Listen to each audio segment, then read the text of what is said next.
Welcome back students.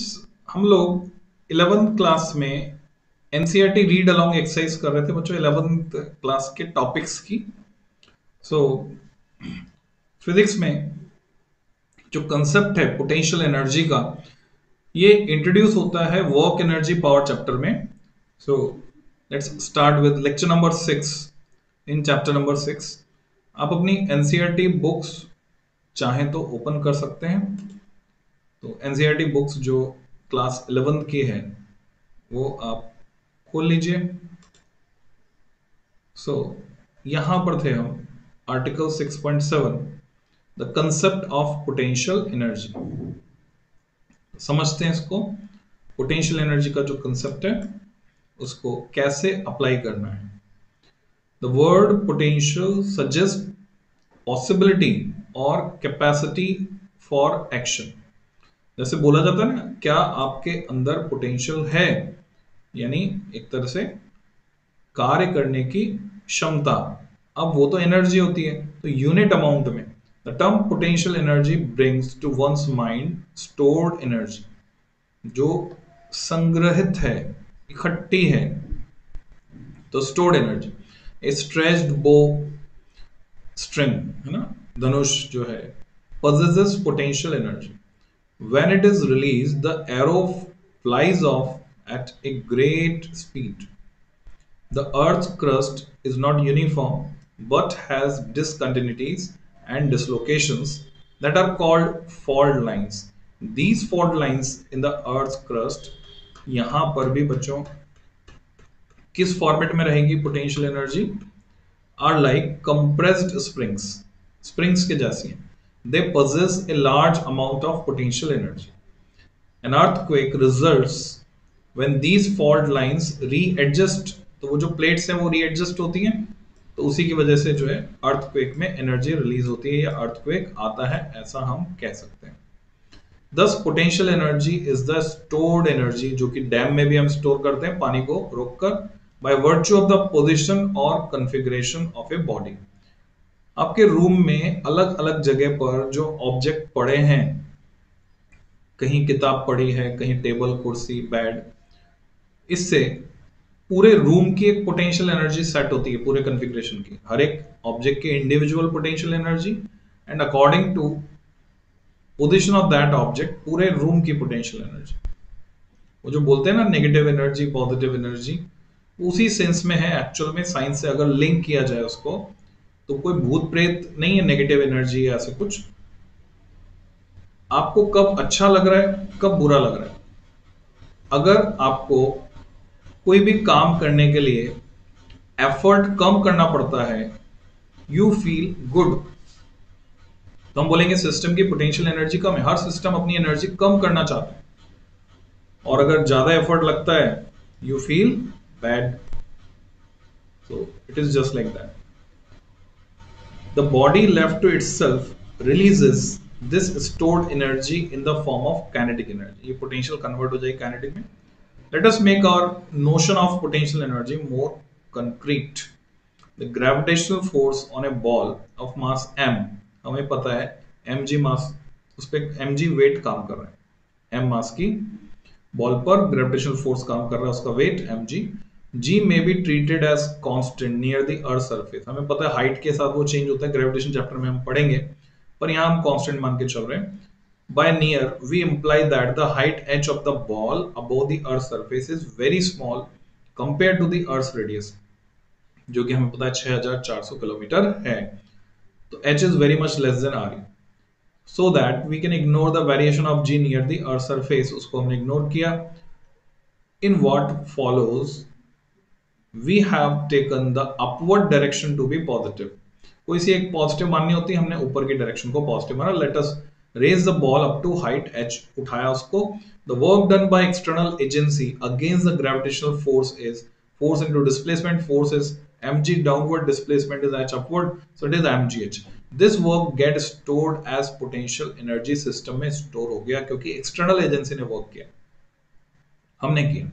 Gravitational potential energy of an object, इसको हम कहेंगे as a function of the height h is denoted by, उसको हम दिखाते हैं v और ब्रैकेट में h, यानी h का फंक्शन है।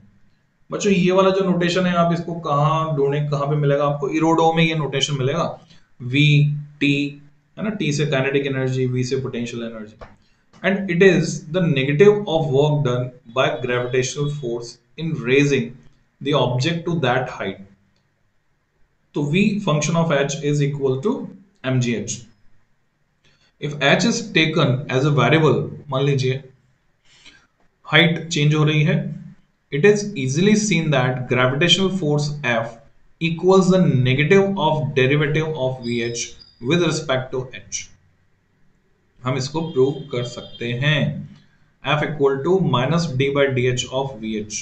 अब डिफरेंशिएट करके देख लीजिए तो आपको क्या मिल जाएगा, ये वी एच हमारे पास है, इसको एच के रिस्पेक्ट में डिफरेंशिएट करूंगा तो एम जी बचेगा, D H by D H becomes one, और माइनस, और हमें यहाँ पे पता है फोर्स किधर लग रहा है, नीचे की तरफ, हमने ऊपर की डायरेक्शन को पॉजिटिव माना है, that's why it is minus M G.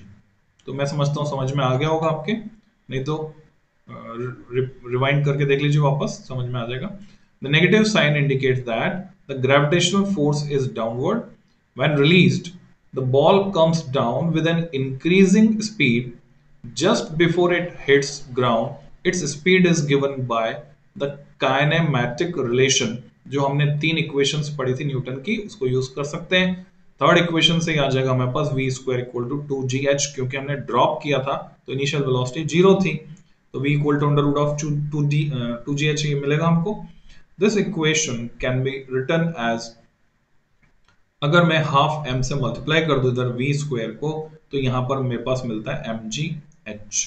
तो प्रूव हो गया, here is it is kinetic energy, here it is potential energy, तो पोटेंशियल एनर्जी कन्वर्ट हो गई काइनेटिक एनर्जी में, which shows that the gravitational potential energy of the object at height h when the object is released manifests itself as kinetic energy of the object on reaching the ground।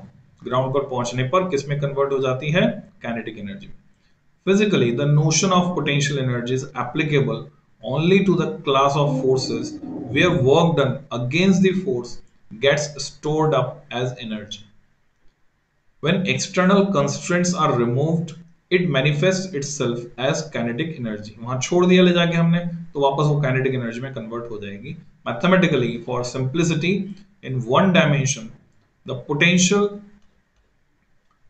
energy is defined if the force fx can be written as। तो यहां हम इस fact को समझने वाले हैं बच्चों कि ये कंजर्वेटिव जो फोर्स होता है, कंजर्वेटिव नॉन कंजर्वेटिव, ये हमेशा ये रिलेशन वैलिड नहीं होगा फोर्स और पोटेंशियल एनर्जी के बीच। v क्या है, पोटेंशियल एनर्जी है, तो अगर ये रिलेशन वैलिड है, f which is function of x is equal to minus dv by dx, तो अगर मैं वर्क डन के लिए इसको इंटीग्रेट करता हूं फ्रॉम पोजिशन xi यानी initial to xf final position, तो इधर भी मुझे इंटीग्रेट करना होगा, ये dx तो इधर fx के साथ आ गया इधर, तो integration of vi to vf dv, तो मुझे मिलता है vi माइनस vf, और माइनस साइन को अगर हम अंदर ले जाते हैं तो मिल जाएगा vi माइनस vf, इसलिए मिला है ना, वैसे तो क्या मिलता है vf minus vi। The work done by a conservative force such as gravitational force is conservative, depends on the initial and final positions vi vf। तो सिर्फ पॉइंट फंक्शन है, पोजीशंस पर डिपेंड करेगा, पाथ पर डिपेंड नहीं करेगा। In the previous chapter we have worked on examples dealing with inclined planes। If an object of mass m is released from rest from the top of a smooth frictionless inclined plane of height h, its speed at the bottom is under root of 2gh irrespective of the angle of inclination। कोई फर्क नहीं पड़ता slope ये है कि ये है कि ये है, वो जो हाइट है वो मैटर करेगी। Thus at the bottom of the inclined plane it acquires a kinetic energy mgh, उसके बराबर। कई क्वेश्चन सॉल्व करने में कंसेप्ट हमारे काम आएगा। If the work done or the kinetic energy did depend on other factors such as the velocity or the particular path taken by the object, the force would be called non-conservative। तो हम इस force को फिर conservative नहीं कह सकते थे और ये relation F equal to minus dv by dx भी इनवैलिड हो जाता। The dimensions of potential energy are, हम जानते हैं जो वर्क की होती है वही एनर्जी की होती है, ml/t-2 and the unit is joule, the same as kinetic energy और work. To reiterate the change in potential energy for a conservative force, delta V is equal to the negative of work done by the force. तो इससे हमने ये relation establish किया, delta V is minus fx delta x. In the example of the falling ball considered in this section, we saw how potential energy was converted to kinetic energy. This hints at an important principle of conservation in mechanics, which we now proceed to examine, जिसको हम क्या बोलते हैं, conservation of mechanical energy. तो बच्चों इस article को मैं डिफरेंट वीडियो में यानी नेक्स्ट वीडियो में कवर करूंगा, कंजर्वेशन ऑफ मैकेनिकल एनर्जी, जिसका प्रूफ आपसे एग्जाम में पूछा जाता है कि बॉल को आपने गिराया सर्टेन हाइट से, हर पॉइंट पर उसकी टोटल मैकेनिकल एनर्जी यानी sum of kinetic plus potential will remain conserve, वो कांस्टेंट रहेगी। So will meet in next lecture. So